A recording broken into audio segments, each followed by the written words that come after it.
Hello everyone, good আফটারনুনই বলি কেন কি 12টা 20 বেজে গেছে এখন। তো আজকে হচ্ছে শিবরাত্রি। হ্যাঁ, আর আমাদের এখানে তো শিবরাত্রির ব্যাপারটা রাতের থেকে দিনের বেলায় বেশি হয়ে যায় আর কি। মানে ওই ঠাকুরকে জল ঢালা এগুলো সব দিনের বেলাতেই প্রায় হয়ে যায়। আমি শহরের দিকে দেখেছি, মানে যখন আমি পড়তে থাকতাম তখন আমি দেখেছি ওরা সব রাতের বেলা বেরোতো সবাই, কিন্তু আমাদের এখানে পুরো উল্টোটা, দিনের বেলায় সবাই এই সব জল ঢালার কাজ বাজ ব্রত যা থেকে সব মিটিয়ে নেয়। আমাদের ঘরেও সেই তাই মা এখানে রেডি হয়েছে, রুমিও রেডি হচ্ছে, মানে ফল এইসবগুলো রেডি করছে। আর আমাদের কুচুও রেডি হয়ে গেছে, যাবে মন্দিরে, কিন্তু উনার ঘুম পেয়ে গেছে, তাই এখন উনি একটু ঘুমোচ্ছেন আর কি। এই যে লাল রঙের একটা ড্রেস পরেছেন, জিন্স পরেছেন, পরে ঘুমিয়ে গেছেন উনি। আর আমিও যাব, আমাকেও বললো যেতে মন্দিরে। আমাদের বাড়ির পাশে একটা মন্দির আছে, আর একটা আমাদের পুরনো বাড়ি যেখানে ছিল, মানে প্রায় অনেক বছর আগে পুরনো কি বলে বাস্তুতে, সেখানে একটা মন্দির আছে।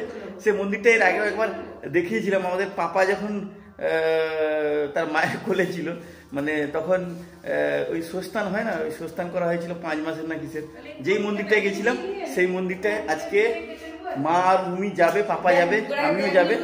টোটোকে বলা হয়েছে, টোটো আসছে, দিলে এরা বেরিয়ে যাবে, আমি বাইকে যাব। আর এই যে টাকা, ওই এদিকে খোল, এই পুরো রেডি শিবরাত্রির জন্য। এই যে এই শাড়ি এই পরে একেবারে রেডি। তার মা আর ছেলে লালে লাল হয়ে একদম যাচ্ছে। ঠিক আছে, এবার তুমি একে ধরো। আমি এখনো স্নান করিনি, স্নান করব, তারপরে আমি বেরাবো। ঝট করে স্নান করলে ঝট করে। হ্যাঁ, এই যে 5 মিনিট ঘুমাচ্ছে, ঘুমাক। আর আমার স্নান করতে বেশি সময় লাগবে না। তো যাই, আমি স্নান করে আমি রেডি হই আর কি। তো আমরা তো পৌঁছে গেছি এখানে বোমকেশ্বর ঠাকুরের কাছে। রুমি মা এরা ওখানে আছে, আমি পাপাকে নিয়ে এখানে চলে এসেছি। পাপারও আজ লাল আর আমারও আজ লাল, লালে লাল দুটো। হেসে যাচ্ছে লালের কথা শুনে। তো আমরা এখানে দাঁড়িয়েছি, ওইখানে তো মন্দিরটা একটু ওই বটগাছের পেছনে আছে। ওই যে এখানে এই যে মন্দির, এখানে সবাই জল ফল ঢালছে ওইখানে।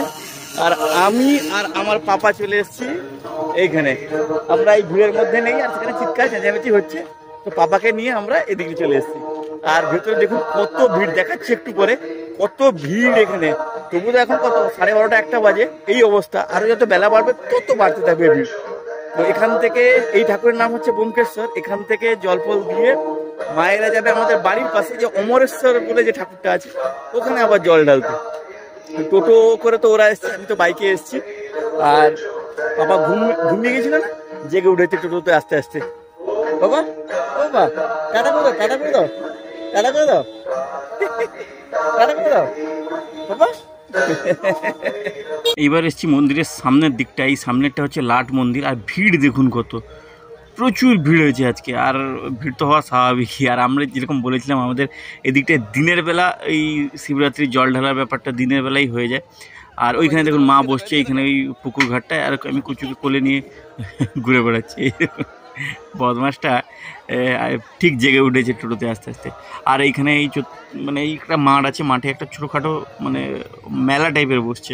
তো এখানে এই সব ফল, বাতাসা, তারপর ছোলা, বাতাসা, এইসব অনেক কিছু বিক্রি হচ্ছে আর কি। আর রুমি গেছে এই মন্দিরের সাইডে, ওইখানে ফল কাটাকাটি হচ্ছে, ওইখানে গেছে। চলুন দেখাই ওইটা। এই যে এখানে দেখুন সমস্ত ভক্তদের যত ফল নিয়েছে সবাই, এইখানে ব্রাহ্মণরা লাইন করে বসছে, সবার ফল এখানে কেটে দিচ্ছে। তবে এখানে একটা ভালো জিনিস দেখলাম, যে ফল কাটছে এর জন্য কোনো টাকা ফাঁকা নিচ্ছে না, পুরো বিনে পয়সা একেবারে এই ফল কাটার ব্যবস্থা আছে। দেখুন এই দিকের এই গেটটাতে দিকেও প্রচুর ভিড়, আর কত ফল কাটছে দেখুন। আর রুমি তো বসছে এখানে দেখলেন। আর দেখুন এই যে কত ব্রাহ্মণ পুরো লাইন ধরে বসছে শুধু ফল কাটতে। এটা হচ্ছে মন্দিরের একটা সাইডে আর কি। আমরা তো মন্দিরের ভেতর পর্যন্ত গিয়ে ঠাকুরের পুজো দিয়ে চলে এলাম। পাপাকে ওইখানে ঠাকুরের নমস্কার করিয়ে নিয়ে চলে এলাম। আর মন্দিরের পেছনে এইখানেও একটা ছোটো শিবলিঙ্গ আছে। তো ওইখানেও দেখছি অনেকে ওইখানে এসে, মানে যারা ভেতরে ঢুকতে পারছে না, তারা এইখানে এসে শিবলিঙ্গের ওপরে জল ঢালছে আর কি। আমাদেরও ঠাকুরের এই যে প্রসাদ সব দেওয়া রেডি, এইখানে প্রসাদ রাখা আছে আর কি। সপরিবারে যে এসেছিলাম, পুজো দেওয়া কমপ্লিট। এই যে এদের পুরো একদম রেডি বাড়ি যাওয়ার জন্য, কিন্তু টোটো এখনও আসেনি, টোটোর দেখা নেই। আর এই তার বাইকে বসে ততক্ষণ তো শুধু যতটা যে ভিড়কিটি হয় সেই ভিড়কিটি, আর এই বাইকের আমার এখানে যত নোংরা আছে সেগুলোকে ঘাঁটিয়ে দেবো। তেল ট্যাঙ্কের ঢাকনাটা খুলবে মনে হচ্ছে, এমন বদমাস। ওই বদমাস, সোজায় বস, সোজায় বস। বাবা তুই কিসে যাবি? টোটোতে না আমার বাইকে? কিসে যাবি? কেউ হচ্ছে ততক্ষণ এই দিক দিয়ে গেলে হতো না বাবু? না না, সেই দিক দিয়ে অনেক রাস্তা। তো পুজোর এই কোথায়? পুজোর ভোগ ফোগ কই? আচ্ছা, পুজোর ভোগ ফোগ এই ব্যাগে ভর্তি। এবার কি সেই মন্দিরে যাবে নাকি? অমরেশ্বর।